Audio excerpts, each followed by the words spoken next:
Well, hello, everyone. This is Mark Vines, and welcome to the Mark Vines Show. Today, I'm just at a loss for words for what's going on in our nation and the perceptions that people have of law enforcement and the fact that we are destroying law enforcement and everybody seems to be okay with it.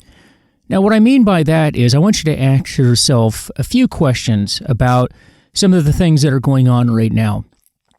There's been a lot of call for change in law enforcement. There's been a lot of call for defunding of the police. There's been calls for training. There's been calls for sensitivity. There's been calls for all sorts of things. But let me ask you a question.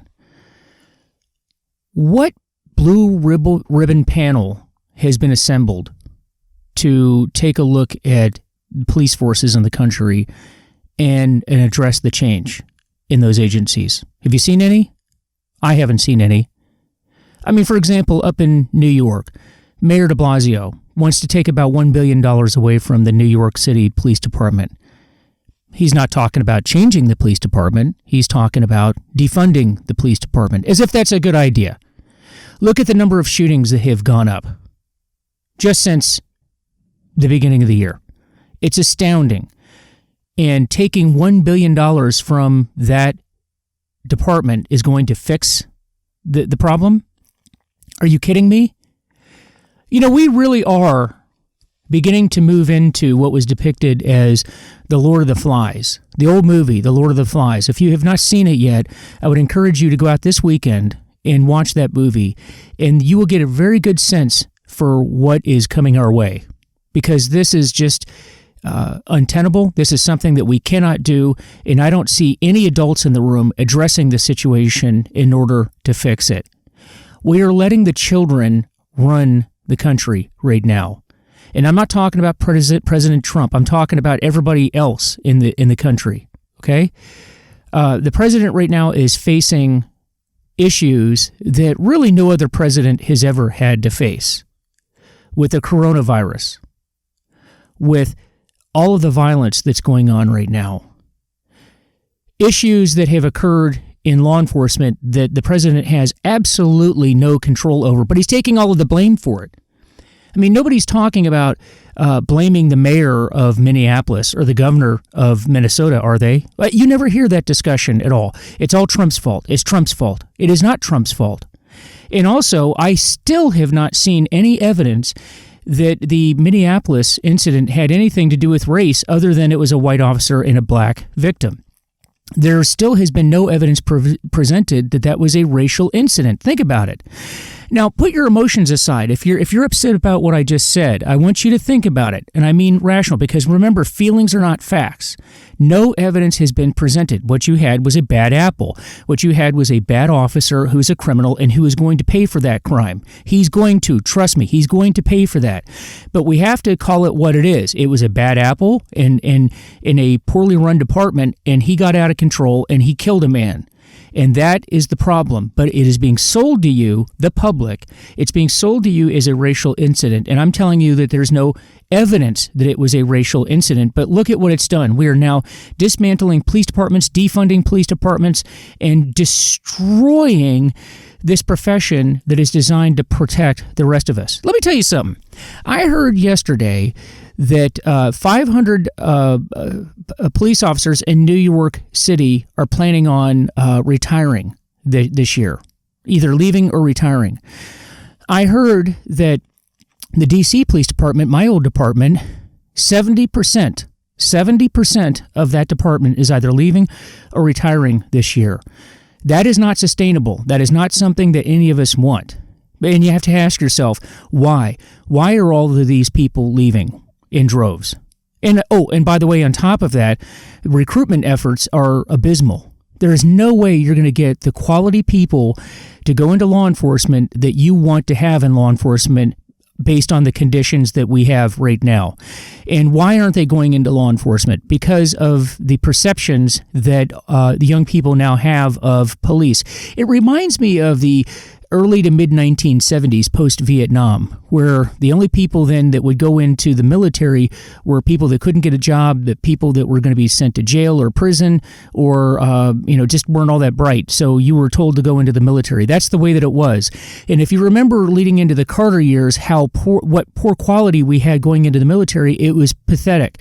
That is not true today, obviously, but there was a period post-Vietnam because of just that negative stigma, the negative impression that people had of the military, nobody would want to go in. Well, folks, that's what we're going to have with police departments right now. I'm telling you, that is what's going to happen. Now, why do I say that? Because I hear from the friends of my kids, and both of my kids are in their early 20s, and so I'm talking to a lot of young people. They come to the house, and I talk to them, and I ask them what their impression is. Well, I hear some things like this. Hey, are you sure that you should be flying that American flag in front of your house? I mean, don't you feel uncomfortable doing that? I have people saying that to me. By the way, they know my background. They know that I'm military in law enforcement background. And they're asking me if I'm ashamed or if I'm uncomfortable flying that flag. And I tell them, absolutely not. I've devoted my entire life to defending that flag. But that's the impression that they have. I had a young lady the other night ask me, and it was a legitimate question, and she was very concerned, and she asked me what, as a police officer, what my impression of all of this was, and I've told her the stories, and she said, well, don't you think, Mr. Vines, don't you think that we need to have more sensitivity training in police departments? Hey, maybe what we could do is we could train police officers to, hold people a certain way, do things a certain way, not choke them and not do that. Don't you think that we need to have that kind of training? And my response to her was, A, you got to be kidding me, right? You've just got to be kidding me. You don't think that we train to do holds. You don't think that we train in defensive tactics constantly. You don't think that we have sensitivity training on a regular basis. Let me tell you something. When I was an FBI agent towards the end of my career, I wondered how I or any other agent ever got their job done. Between mandatory training and tests and surveys and mandatory videos that we had to watch on every subject under the sun, to include sensitivity, by the way, really got us to the point to where I wondered how I was ever able to do my job as an agent. Most of my day was spent in the office, either doing paperwork or doing some sort of mandatory training on any topic that you could imagine. And again, much of that was sensitivity training. We don't need more of that. The last damn thing any police officer needs right now is more sensitivity training. We get it. That is not going to fix the problem. And if you think that that's going to solve any problems that we have in law enforcement, you are kidding yourself.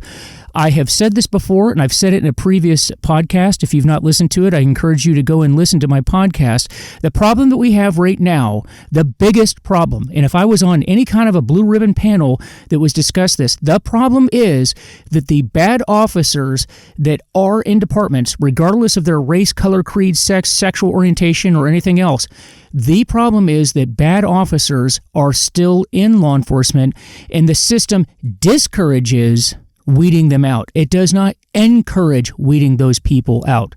I've talked about this before. The officers that watched Chauvin do what he did to Mr. Floyd up in Minneapolis, they sat back and they watched because they were uncomfortable and they did not know what to do. They were facing an ethical dilemma.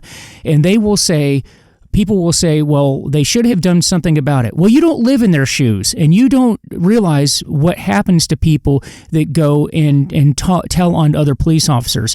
In theory, you can say that that's what they should do, but in reality, there's a lot of punishment and a lot of pain that goes along with doing it, and that is what needs to be addressed, folks. I can tell you that, and I know that from experience. When I was in the FBI, I reported another employee for sexual harassment, and I ended up paying a dear price for reporting that sexual harassment. And the employee that I reported, yes, he received some discipline, but he's still there to this day. And I'm the one that's paying the price for that. That's what you get. Now, you have to have the moral courage to deal with it. You have to have the moral courage to follow through on that. But the reality is that the people that should be watching out for that and weeding that out, don't. And they punish the people that report it. So, my friends, if there is anything that can be done with law enforcement, it is that, and we need to encourage it. And one final thing that I'm going to go through today, and that is all this destruction that is going on. These are domestic terrorists. They are. Now, before you think I'm being melodramatic in that, let's look at what the federal definition of a domestic terrorist is. And that is somebody that's trying to further a political or social agenda through the use of force or violence. Through the use of force or violence to change a social political agenda. Does that sound like what's going on right now? Force and violence? Yes. These are domestic terrorists, and these people should be hunted down, and they should be prosecuted for what they are. Domestic terrorists. These are not peaceful protesters. These are not people that are out trying to affect social change. Let me tell you, these people have long forgotten who George Floyd is. They have long forgotten that. They are trying to undermine the country. They're trying to undermine our system, and that's the way that it is. And that's what they are and who they are, and they need to be prosecuted. So let's stop the attacks on the police, and let's start going back and protecting the people that are trying to undermine and destroy this society. And I want to ask you this too. You need to sit back and ask, where has all this come from? Where has it come from? Who is funding it? And is it all internal or is it external? You do know that our adversaries overseas benefit from the fact that we are ripping each other apart. So is there foreign influence in this? Or is there leadership here domestically that's coordinating this? Because I personally believe that this is coordinated. These are not just homegrown people that got up and said, let's go out and effect change and let's get on board with the cause and go out and protect minorities that are being abused by the police.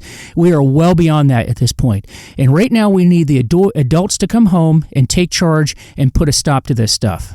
So with that, folks, that's my thought for today.